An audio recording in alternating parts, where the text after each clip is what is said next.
Continuando, então, o nosso estudo a respeito de Marcos 2, versículos 1 a 12, para vermos essa relação entre Jesus e os pecadores no Evangelho de Marcos, a partir desse texto, né?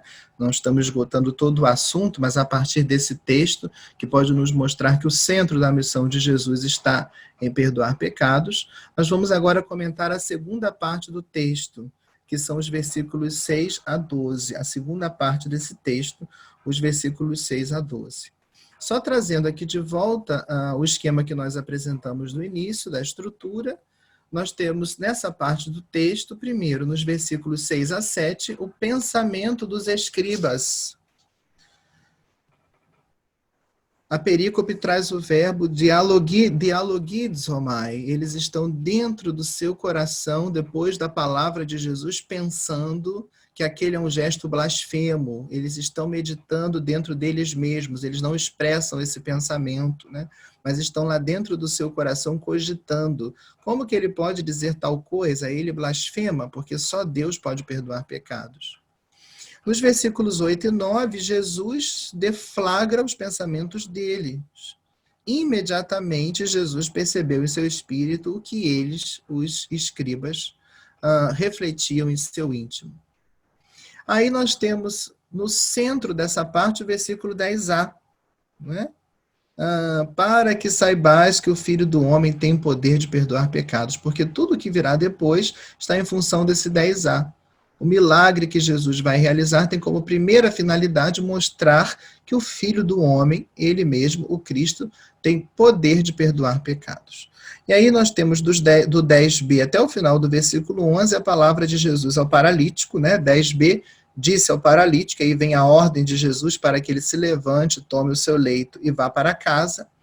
E o versículo 12 dividido em duas partes. Os dois primeiros segmentos, a ação do paralítico, que se levanta e imediatamente, tomando o leito, sai diante de todos, e os segmentos finais, a reação da multidão, que se admira, que glorifica a Deus, e que no final toma a palavra dizendo, nunca vimos coisa igual.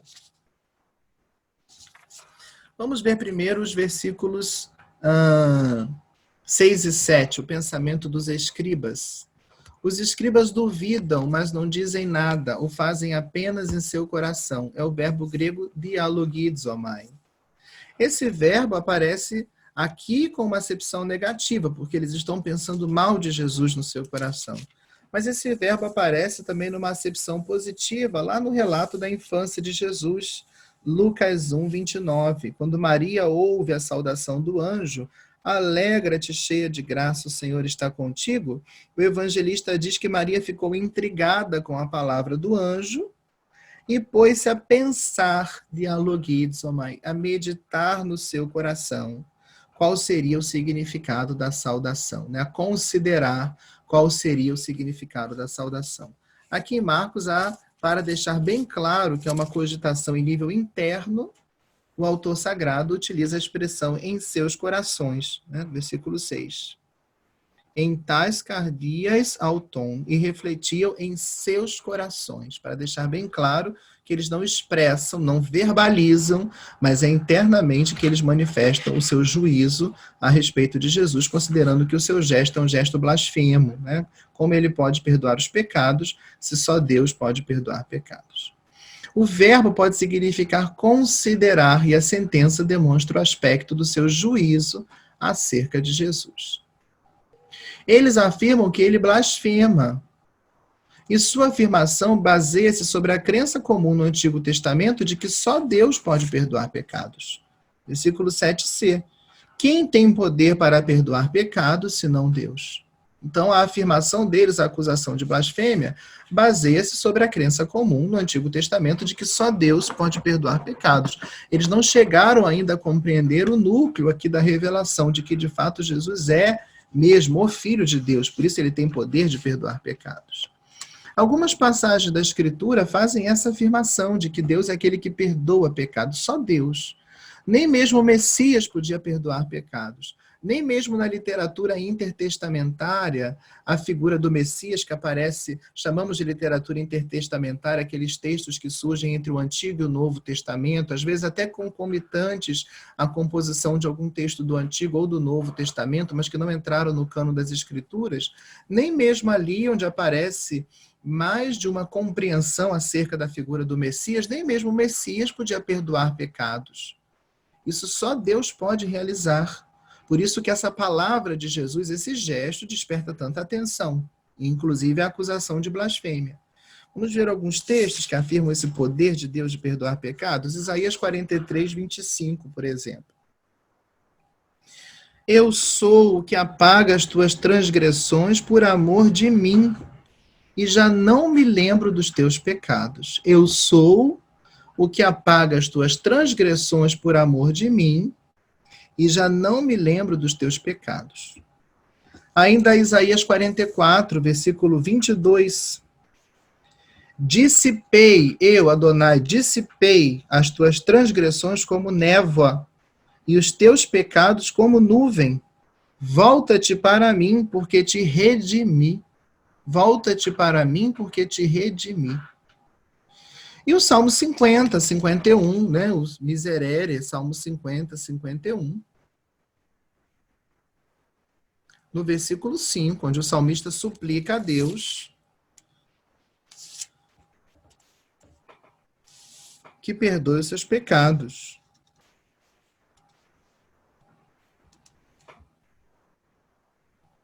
Podemos ler do 3 a 5, que talvez ilustre melhor o que nós queremos dizer. Tem piedade de mim, ó Deus, por teu amor, apaga minhas transgressões por tua grande compaixão. Lava-me inteiro da minha iniquidade e purifica-me do meu pecado, pois reconheço minhas transgressões e diante de mim está sempre o meu pecado. Versículo 5, ele reconhece as suas transgressões, mas no versículo 3 ele reconhece que é Deus quem pode apagar os seus pecados. Tem piedade de mim, ó Deus, apaga minhas transgressões por tua grande compaixão. Nos versículos 8 e 9, Jesus percebe os pensamentos dos escribas, aquilo que está no coração deles e que eles não manifestaram. E vejam, na perícope manifesta-se a divindade de Jesus não só na sua capacidade de perdoar pecados, mas também na sua capacidade de conhecer aquilo que está dentro do coração do homem. Porque na concepção do Antigo Testamento, esse poder de penetrar os corações também é só de Deus. Só Deus pode penetrar os corações. Primeiro livro de Samuel, capítulo 16, versículo 7. É a escolha de Davi. Todo mundo duvida, inclusive o pai, inclusive nem apresenta Davi.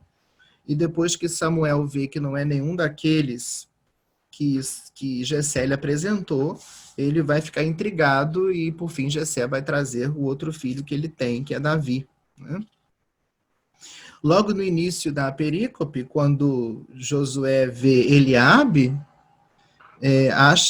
logo no início da perícope, quando Samuel, estou confundindo as personagens bíblicas, quando Samuel vê Eliabe, ele vai dizer consigo, certamente esse é um ungido do Senhor, mas o Senhor vai dizer a Samuel, não te impressione a sua aparência, nem a sua elevada estatura, eu o rejeitei. Não se trata daquilo que veem os homens, pois eles veem apenas com os olhos, mas o Senhor olha o coração. Então, Deus é aquele que é capaz de olhar o coração. Deus é aquele que sonda o que há no coração do homem, quer de bom, quer de mal. Assim como Jesus penetra no coração dos escribas para perceber o que eles murmuram dentro de si, ainda que não profiram a sua palavra com os seus lábios. Primeiro livro dos Reis, capítulo 8, versículo 39. A oração de Salomão na consagração do templo. E a certa altura ele vai dizer, escuta no céu onde moras, perdoa e age, retribui a cada um segundo o seu proceder, pois conheces seu coração. És o único que conhece o coração de todos. És o único que conhece o coração de todos. Depois também um texto do livro dos Salmos, Salmo 7, versículo 10. Salmo 7, versículo 10.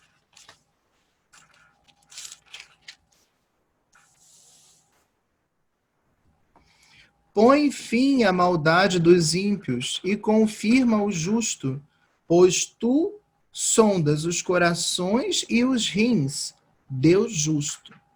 Deus sonda os corações e os rins. Uma passagem dos profetas, Jeremias 11, 20. Jeremias 11, 20.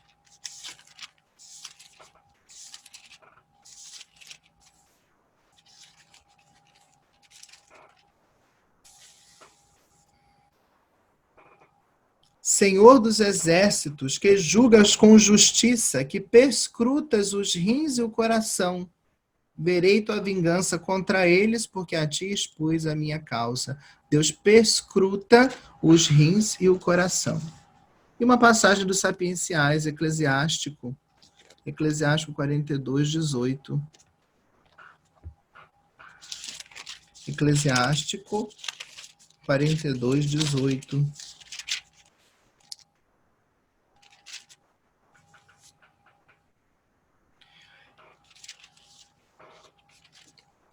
Ele, Deus, sondou as profundezas dos abismos e do coração humano, penetrou os seus segredos, porque o Altíssimo possui toda a ciência e vê o sinal dos tempos. Ele sondou as profundezas do abismo e do coração humano, penetrou os seus segredos. Então, aqui, no versículo 8º, nós percebemos que não somente no perdão dos pecados, mas também na sua capacidade de sondar os corações, Jesus manifesta a sua divindade. E no versículo 9, nós vamos ter a palavra de Jesus. O que é mais fácil dizer?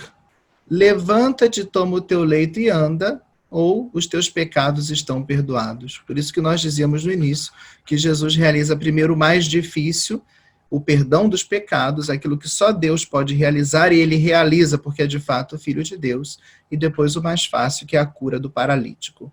Essa tabela eu reproduzi mostrando o paralelismo entre os versículos 9, 11 e 12, como essa seção de ações se repete, né? No versículo 9, quando Jesus questiona os escribas a respeito do que é mais fácil dizer, levanta-te, toma o teu leito e anda.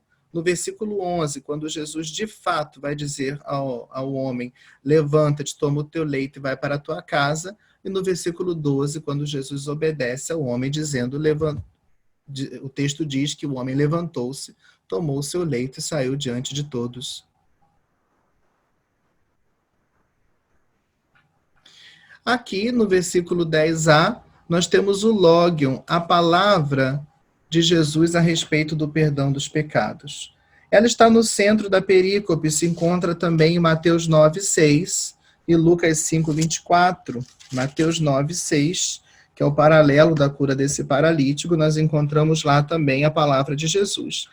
Para que saibais que o Filho do Homem tem poder na terra de perdoar os pecados. E em Lucas 5, 24, na outra passagem paralela, agora segundo Lucas 5, versículo 24, para que saibais que o Filho do Homem tem poder de perdoar pecados na terra. O Filho do Homem tem poder, autoridade. Em várias passagens dos sinóticos, nós vemos confirmado esse poder, essa autoridade de Jesus. Aqui para perdoar pecados, mas em outras passagens, Jesus se afirma, inclusive, como aquele que tem poder de interpretar corretamente as Escrituras. Porque ele vai dizer que ele é Senhor até do sábado. No finalzinho do capítulo 2 do Evangelho de Marcos, que tem seu paralelo em Mateus 12 e em Lucas 6, de 1 a 5, há uma questão. Os fariseus começam a perguntar por que os discípulos de Jesus estão fazendo o que não é permitido em dia de sábado, que eles estão abrindo um caminho, arrancando espigas. E Jesus vai dizer no versículo 27, Marcos 2, 27, o sábado foi feito para o homem, não o homem para o sábado. E no 28, o Filho do Homem é Senhor até do sábado. O Filho do Homem é aquele que tem poder, que tem autoridade para perdoar pecados e para interpretar corretamente a Escritura. Nesse texto, como nós já comentamos, a cura está em função do perdão dos pecados. Ela é, de certo modo, secundária na perícope, né? no versículo 10a, essa introdução, para que a partícula rina no grego nos demonstra isso, né? Que o principal aqui, o centro, é o perdão dos pecados. A cura entra como um sinal que confirma esse poder que Jesus tem de perdoar os pecados. Nos versículos 10b até o final do versículo 11, nós temos então a palavra de Jesus ao paralítico. A palavra de Jesus ao paralítico. O poder de Jesus vem expresso por uma fórmula curta, soi lego, eu te ordeno. Lego é o verbo dizer, que pode significar também ordenar, né? Eu te ordeno. E aí vem a tríplice ordem de Jesus: levanta-te, toma o teu leito e vai para a tua casa. Né? Esse levanta-te é um verbo importante nos evangelhos, é o verbo grego egeiro. Ele é comum nos relatos de cura ou exorcismo, e é o verbo que vai aparecer no final do evangelho para falar da ressurreição de Jesus, Marcos 16, 16. Marcos 16, 16.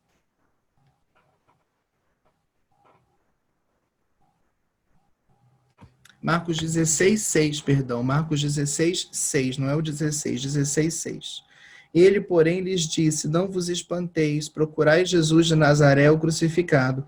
Ressuscitou, não está aqui. Veja o lugar que o puseram. Aqui traduzido como ressuscitou, Marcos 16, 6. Esse verbo levanta-te é comum nos relatos de cura ou exorcismo. Ele é usado outras vezes dentro do próprio Evangelho de Marcos. Por exemplo, na cura do homem da mão atrofiada. Marcos 3:3. Jesus disse ao homem da mão atrofiada: levanta-te e vem aqui para o meio. Ou no capítulo 5, quando Jesus cura a filha de Jairo. Marcos 5, versículo 41. Tomando a mão da criança, disse-lhe: Talita cuma, o que significa: menina, eu te digo, levanta-te. No capítulo 9, versículos 26 e 27.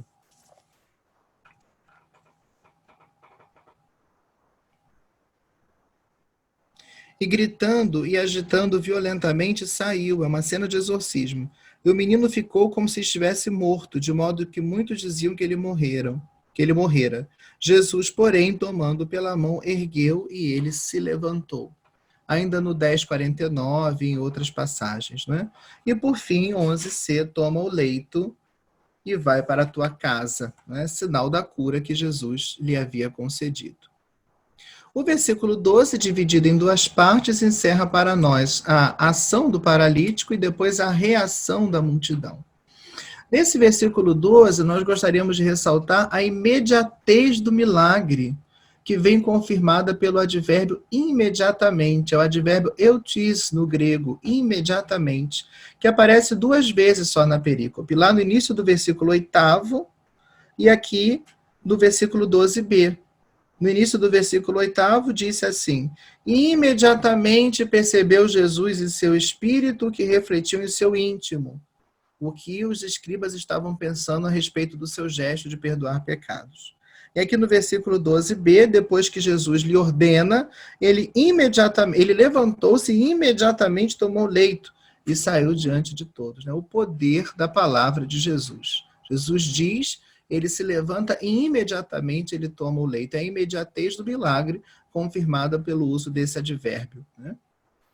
O tomar o leito e sair, paralelo ao andar de 9F e ao ir para casa de 11D, né, esses textos que nós já vimos em paralelo, é um sinal que confirma o milagre. E o milagre como um todo é sinal do maior milagre que a perícope encerra, o perdão dos pecados, aquilo que Jesus veio realizar, né, o núcleo do seu ministério, o perdão dos pecados. O versículo 12 encerra a reação da multidão. Eles se admiram, glorificam a Deus e depois dizem alguma coisa. Nunca vimos coisa igual. É o ápice da reação da multidão. Eles ficam admirados, glorificam a Deus e manifestam isso através de uma palavra. Nunca vimos coisa igual. Aqui um detalhe que nós já acentuamos, né? Jesus que vê a fé, no capítulo 2, aqui versículo 5, e aqui no versículo 12, a multidão que diz nunca viu coisa igual. Jesus vê a fé daqueles homens e realiza o milagre, a multidão vê o gesto de Jesus, a cura que ele realiza, como confirmação de que ele tem poder de perdoar os pecados, e vai dizer: nunca vimos coisa igual. Vamos concluir o comentário, porque nós vamos fazer ainda a nossa última parte e explicar o sentido da expressão Filho do Homem aqui no Evangelho de Marcos, né? Então, o texto se apresenta como um relato de cura com os elementos comuns a este tipo de relato que nós já vimos. Do versículo 5a ao versículo 10a, por sua vez, não é? Nós temos uma discussão tácita entre Jesus e os escribas a respeito do poder que ele tem de perdoar pecados, né? Discussão tácita porque os escribas pensam isso no seu coração. É Jesus quem vai revelar o que de fato se passa no coração deles, né? A cura do paralítico está em função do sinal maior, que está no centro da perícope, o poder, a autoridade, a exousia que o Filho do Homem tem para perdoar pecados, né? Em vários momentos, torna-se manifesta a divindade de Jesus, de modo mais evidente no seu poder de perdoar pecados, núcleo do seu ministério e cume de sua ação salvífica, porque ele morreu pelos nossos pecados. É o grande querigma do cristianismo primitivo, né? Ele morreu pelos nossos pecados e ressuscitou. Contudo, não somente no perdão dos pecados, mas também no seu conhecimento do que está no interior do homem, manifesta-se sua divindade, quando ele é capaz de perceber o que vai no coração dos escribas, ainda que eles não tenham dito nenhuma palavra. A perícope coloca em destaque ainda o papel da fé, no versículo 5a, e vendo Jesus a sua fé, condição necessária não somente para receber o milagre, mas também para se obter o perdão dos pecados. Todo aquele que nele crê, recebe o perdão dos pecados. É a afirmação que nós encontramos em Atos dos Apóstolos, no capítulo 10, no versículo 43. Atos dos Apóstolos, capítulo 10, versículo 43. É o discurso de Pedro na casa de Cornélio. Todos os profetas dão testemunho de que, por meio do seu nome, receberá a remissão dos pecados todo aquele o que nele crer, né? E assim nós concluímos essa parte, que é o comentário da nossa perícope de Marcos 2, 1 a 12.